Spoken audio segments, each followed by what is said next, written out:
that lost his life to just reckless and careless and total disregard for those children. And I wanted, number one, to thank the first responders, the EMS workers who identified the symptoms that the children were going through. I want to thank the police department for their thorough investigation and immediately bringing this case to as much of a closure as possible. And I wanted to thank just our healthcare professionals. And we are going to just elevate to families on what we're dealing with. This is not, I mistakenly leave marijuana around the house or mistakenly leave cocaine around the house. This substance is so dangerous.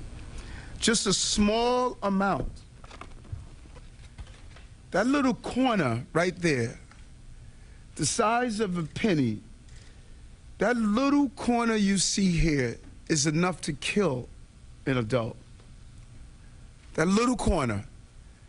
So if you're bringing fentanyl in your home, laying it on the countertop, laying it on a place where your child sleeps, laying it near a crib, having it on your clothing, that little piece, that little corner, about less than the size of a fingernail, a tenth of the size of a fingernail, can kill an adult. So imagine what it could do to a child. You are irresponsible as an adult if you have this inside your home. This is not the drugs of yesteryear. This is so dangerous. And just to think that we have to introduce into the lives of our children Narcan. You have to carry around Narcan. We probably saved the lives of 3 of those children because of Narcan.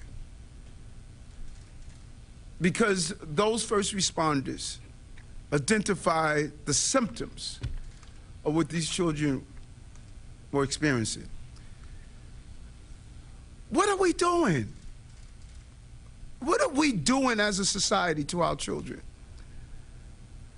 This was probably one of the worst days I've had of going up to the Bronx, sitting down with those parents, losing their babies like this. They dropped the babies off to a daycare center, hoping that their children will be protected by the caregivers. And then speaking with the father yesterday, like, what do you say? What do you say? This is just total madness that we lost a child to this dangerous substance. And we almost lost 3. We almost lost 4 children to this dangerous substance. There needs to be a full national assault on this drug entering our city. This is a new drug. This is not a new type of battle, and people need to understand this. This is not the marijuana on your tabletop. This is a dangerous drug that a small amount like this can kill an adult. So if you are handling this and you have it on your hands, you have it on your clothing, and then you pick up your child, you are exposing them to the potential of this danger. And that's why we are here today. We're not going to allow this incident to take place and ignore this as just another day and another tragedy in the city. It's not acceptable. And just about everyone up here, we're all parents. We're all parents. And you cannot be a parent and not be angry at what happened to those 4 babies. I am. I am. Commissioner. Okay, good evening. As the mayor said, we're here to provide some updates about 2 current investigations, both taking place in the Bronx.